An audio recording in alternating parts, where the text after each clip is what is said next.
Okay everyone, we're back again. Another day. Just my last video that went up there, that short 5-minute one, that was my 300th video on YouTube since I think 2014. So I'm just closing in on finishing welding the roof. I've got a few pinholes left to do. It's time to start grinding on it now. So what I had to do on the inside here was, on the other side I had cut the inner structure out and left the corner in just like I did on this side right here. Well, to get access to planish the roof, I had to finish this cut all the way up and take that piece out. So I've been puzzling in my head how I can make that fill-in section, and the rear part of it starts to curve, and there's no way I can build that. I've tried a couple times and all I'm doing is wasting scrap iron or perfectly good sheet metal. So this is the rear section here. Hopefully the light's good. So it curves up, it curves this way, and then it's got this curved bead in the top edge that's flat on both sides. So I've been busting my brain trying to figure out how to build.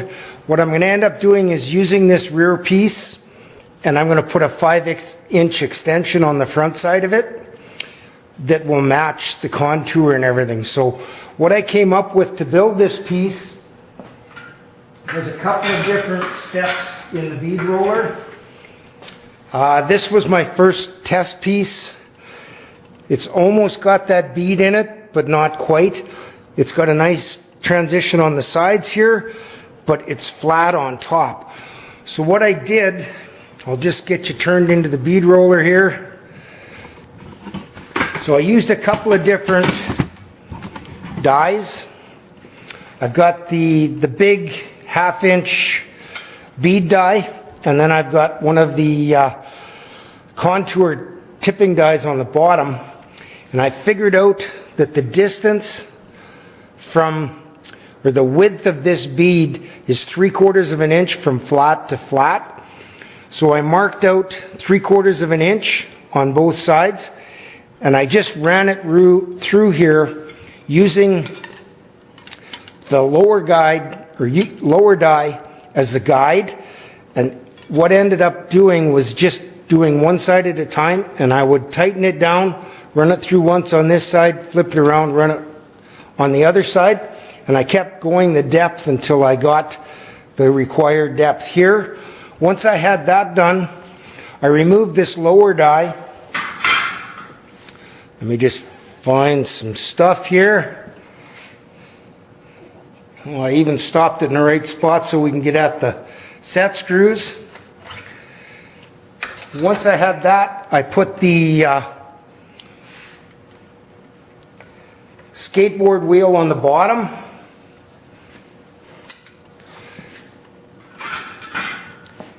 And then, with a little bit of pressure, a little bit at a time, I tightened down on this and I just ran it through on the skateboard wheel. And what it did was it rounded off this bead really nicely for me.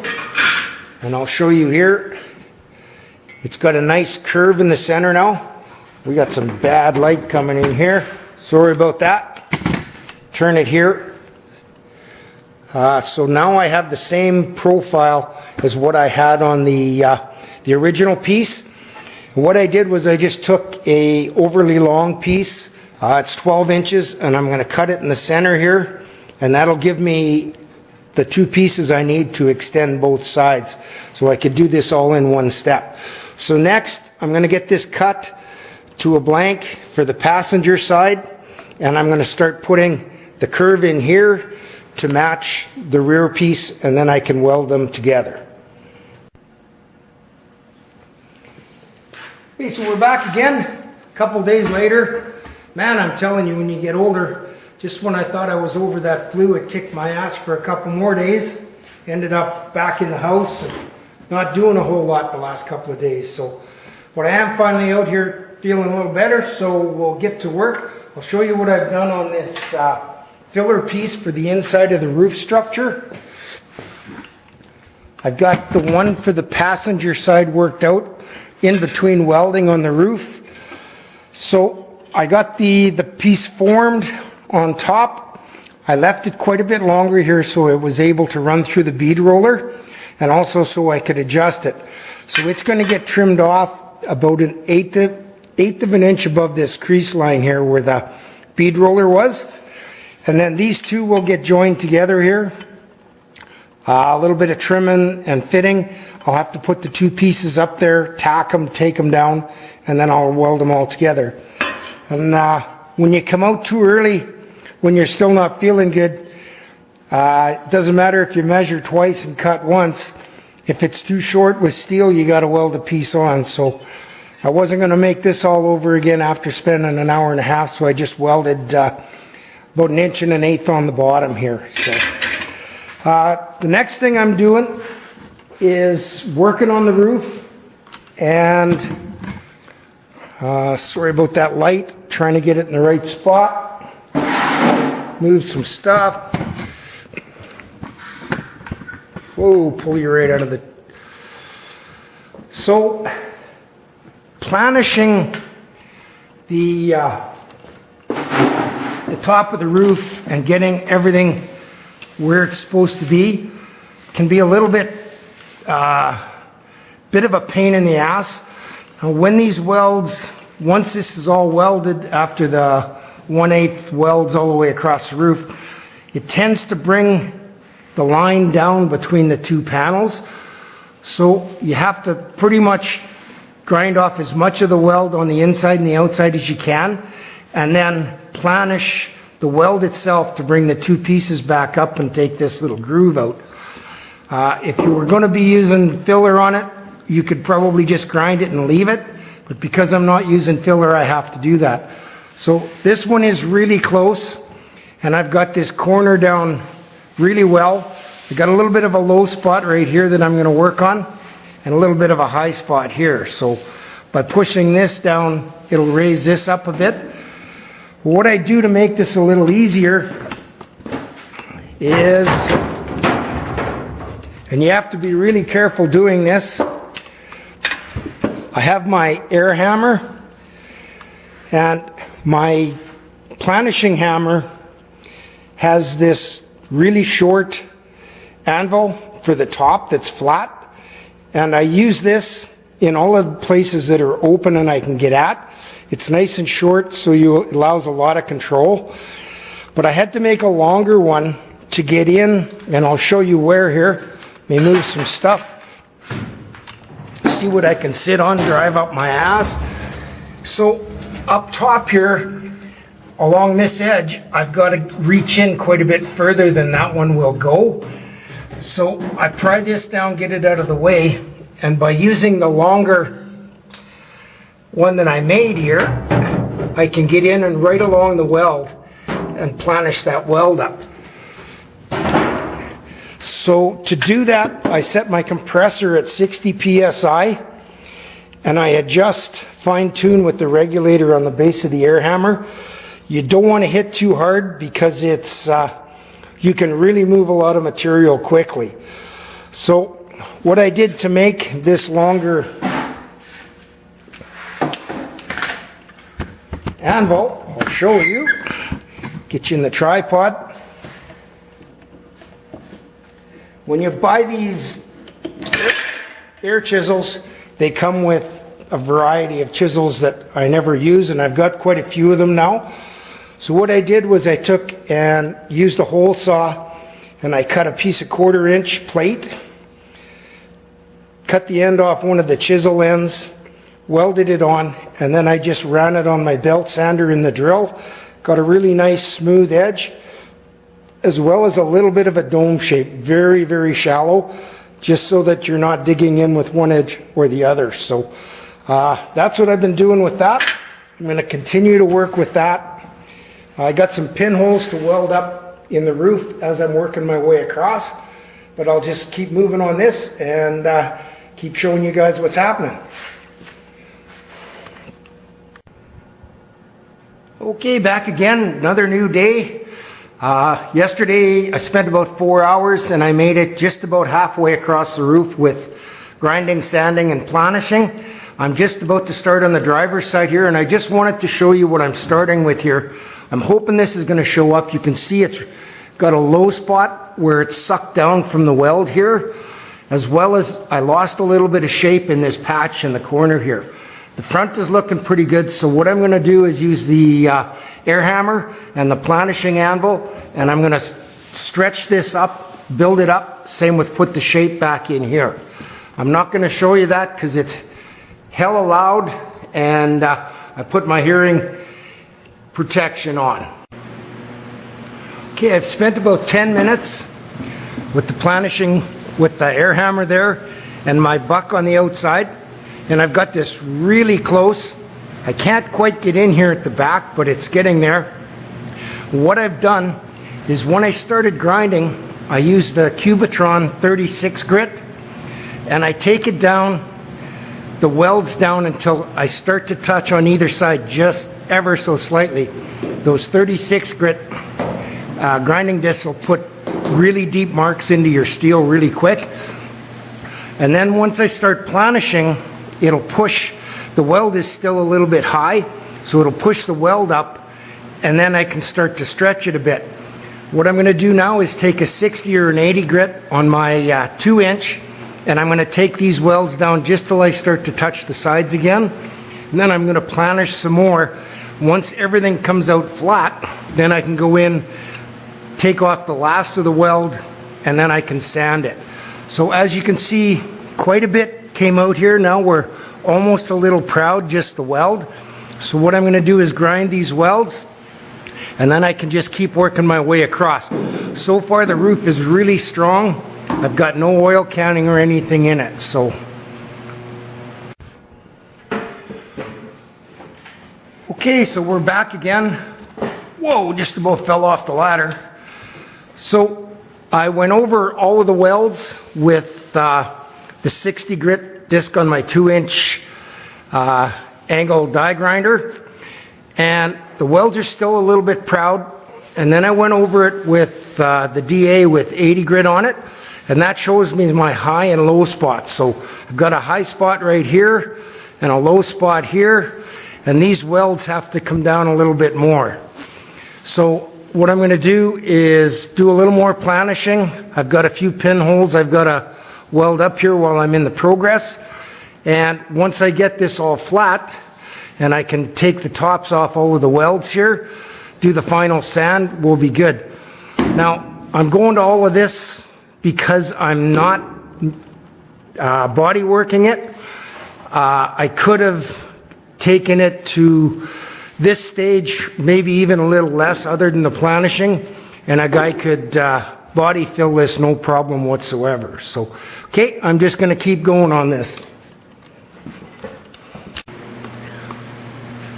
Okay guys, we got probably about 6 or 7 hours into this roof, and as I expected, once I got both sides straightened out on it, that I was going to end up with a whole bunch of wavy warps in the center of the roof because of excess material. So what I'm doing, I've planished the best I can here now, but now I have to try and get rid of all of the high spots.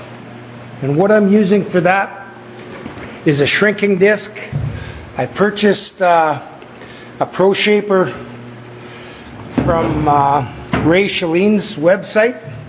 I got the big one, the 9-inch. I use it on a variable speed polisher. I don't like spinning it at 4,500 RPM like a regular angle grinder. And just working the high spots, shrinking them down. And I've been at it for about 40 minutes, and it's way better than it was. So I'm just going to keep working on shrinking down these spots and see what we end up with. So we're back, another new day. I don't know how many hours I spent total. I wasn't looking for perfection, and I didn't get it. So my expectations weren't let down. The roof is not perfect. I didn't expect it to be.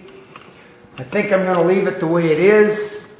I find when I try and do too much, I end up making it worse. So there's no oil canning whatsoever in it. It's pretty straight. The primer's got a little bit of a shine to it. It'll probably get another coat and a little bit of cleaning up with some Scotch-Brite. So there is a couple of bad spots on the right hand side there that I might deal with later, see how I feel. My shoulder and wrist on the right hand from running that slapper was just about toast. I ended up having to take the back window out so I had access. And next, what we're going to get started on is filling in the interior sheet metal. But I did find one issue here, and it must be another weak spot in these trucks. So on both sides, the cab is all cracked on the same rib in the back of the cab, cracked down here across, and the same over here. And what I found is it must be a real bad flex in this, in the back of the cab. This piece is not fastened anywhere except on these side panels. So what I'm planning on doing is welding up all of these cracks, and then I'm going to build a brace that comes down from here and ties in to the corners to give this some strength here. I've also noticed that on top, this dropped down probably about 1/4 of an inch, and I believe it's because of no support in the back of the cab here. So I'm going to get the sides all cleaned up here. I've got to prime them, because once the fill-in panels go in, there won't be any access to them. So I'll do that, and I'll get these pieces patterned out and made, and I'll bring you back and show you how I'm going to fix those. Okay, so we've got the cracks all welded up in the back of the cab here. I'm not going to grind them. I'd like to keep them as strong as possible. They're going to be covered anyhow. And this is my pattern that I've built for the brace that's going to go in here. These will get plug welded, top, bottom, and then I'm going to make a little ear that I'm going to plug weld to the side and plug weld to the back of the cab. And they will go, get my hands out of the way, like this, and it should tie the whole back of the cab together so we get no more cracking. I'm probably going to trim this down a little bit and fold it in as well, just so that it's not a big open pocket there. Okay, so here's my first bracket. I cut it from my pattern. I broke these two edges first, then I broke these ones in the vise, and these ones I had to add afterwards because I don't have a box break and there's just no way for me to get that to fit. So I'll just show you how I have it fit in the cab here. I've got it held in with Clecos for the time being.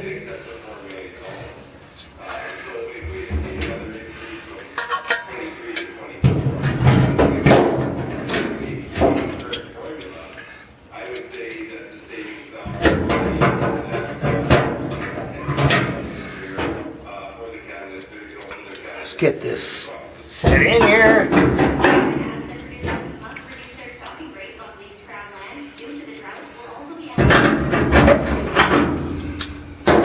Okay, so that's the, I'll just get you out of the tripod here. Sorry about that. So now we have the back of the cab here, the back of the cab here, and the bottom of the windowsill is all going to be tied together.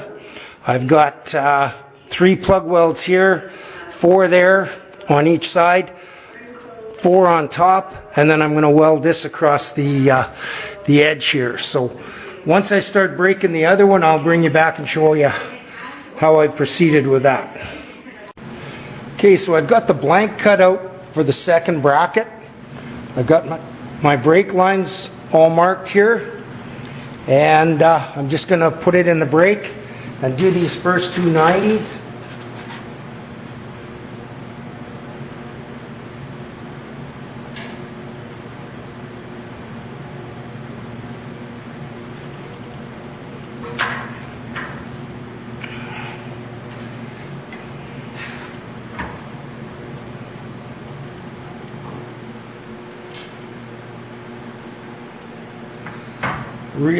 I always tend to go too far.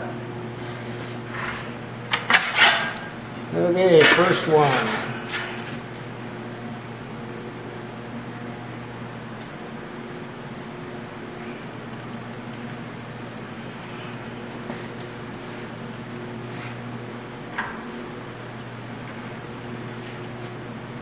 And the second one.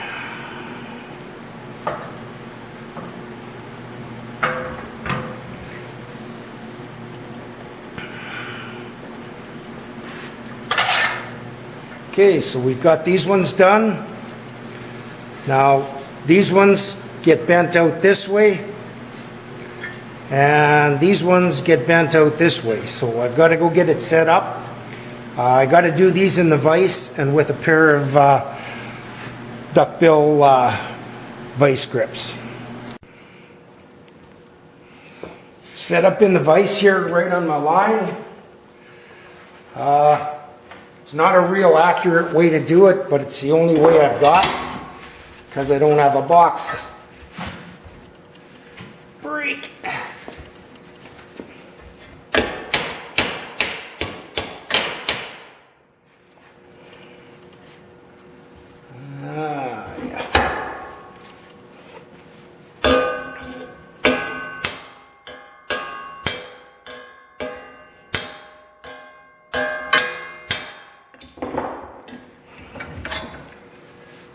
There's the first one.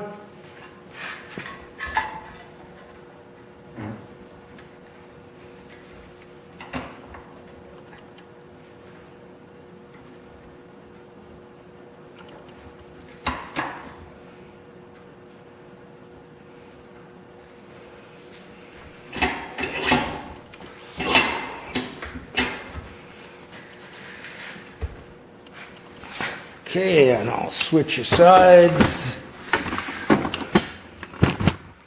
I gotta beat it down.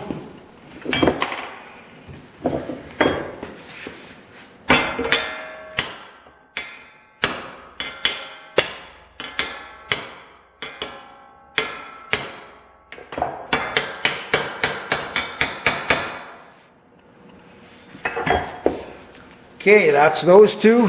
Now I'll just get the other ones lined up here and get them bent. Same procedure. Okay, here's the second piece all bent up. I had to do a little bit of fine tuning with this curve to get my clearance and get this to fit right. Now I've got to drill all my holes for plug welds, and then I can make my angle pieces for on the side here. What I did was I just bent a 3-inch long 1x1 that I plug welded to the side for the extra support there. Not sure how this is going to work, but I've got the piece over there. I got a few of the plug welds done. I'm just going to do the rest of them there.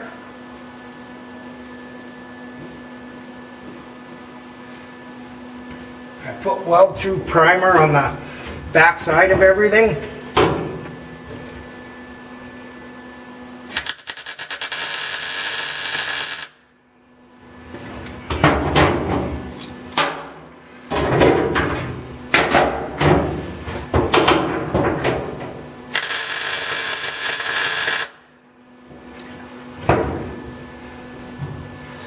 These ones might need a little bit of persuasion.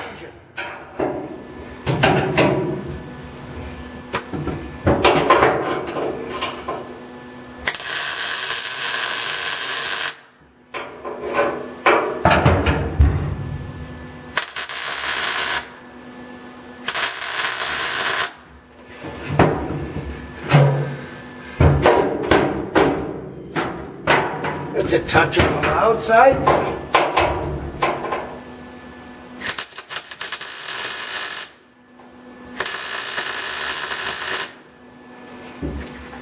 Okay, all I have to do is weld this one across the top here.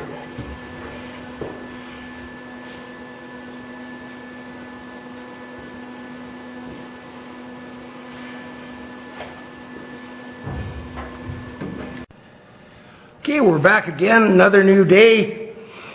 What I got done, I got both of those cab supports built, welded in, ready to go.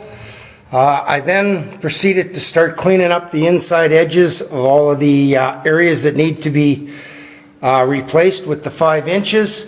I got everything primed behind, cleaned up, and then I seam sealed all the welds so I can start closing this all in over there. I already showed you I started on the top 2 pieces, getting them ready. Just go around to the other side. And I felt it was best to start at the bottom, get the bottom piece. So what I've done, I took a piece of 5-inch 18 gauge, I broke it twice at the bottom here for the lip, put a slight curve in it, and then I put a recess in it here so that the top piece will overlap it. So this is just going to go in something like, well, I'll have to get it all positioned in there. And then I'm going to get this all tack welded in, and then I'll start working the top part and fill in the center here. So I'll bring you back as we keep motoring. Okay, we got the lower piece welded in, and I've got the extension on top welded in here. It kind of sucked down on that back corner, which shouldn't be an issue. I'm going to push up on it when I form the other piece to it. Turned out to be a whole lot more difficult than I thought. The trimming and cutting and fitting is pretty tedious, but not the 2 pieces for probably, yeah, see if I push up on this, it goes up really nice here. So now I just have to get that filler piece in, and then there'll just be a straight piece that comes down here. Back again. Okay, so I've got these 2 pieces in now. They're all tacked. I'm going to build this piece that comes down. It's going to overlap here, and I'm planning on just giving it a bend back up top here, a 90 degree, just to add some strength back into this seam, because I can't do this the way they've done this weld here. Now these 2 panels don't line up where the shit. One's inside the other, so once again we're into that quality issue from 1959. Now the other thing I'm going to run into is this is pretty flimsy.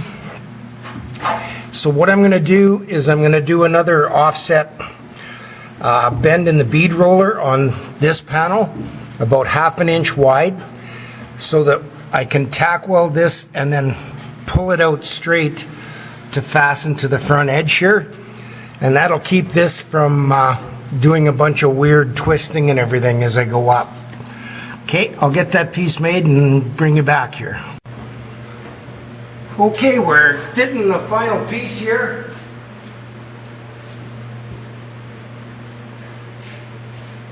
Let me get around to the proper side here. So what we have is, this is the filler piece for here. I put the step down in this side. I bent this over on top so that this lines up with right on the edge of this. It gives me a nice V to weld in with a nice backer. I welded a little L-tab on top here so that I can pry against this with a pair of pliers to pull it all out because of the curve in this.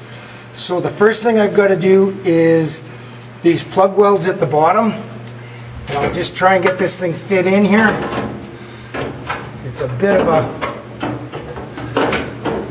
bitch to get it in and fit. exactly where it's supposed to be.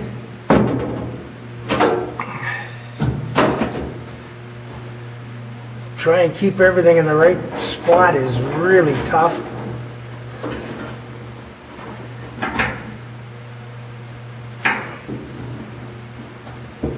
Just gonna tighten this a little bit with a clamp. Okay, so the top is good here. This now allows me to pull out on this. What I'll do is I'll put a whole bunch of pressure out. I'm going to tack the bottom and up this side, and then I'm going to pull out on it to get this to come around a little bit, and then I can weld right in this crease here. So that's the plan. I'm hoping it's going to work. We'll see what happens here. Okay guys, I got the piece all tacked in. I got all the plug welds done across the bottom.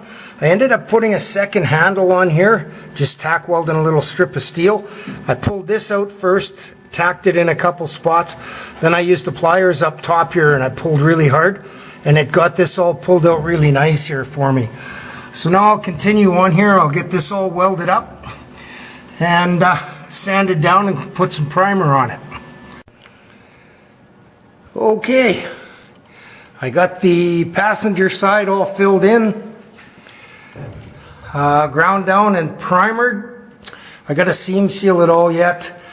The one thing about the 59 is just about everything in the cab has got a lap joint, unfinished lap joint. They just laid the steel over top and spot welded it and never did a whole lot to make it look pretty. So I think mine turned out a little better than factory.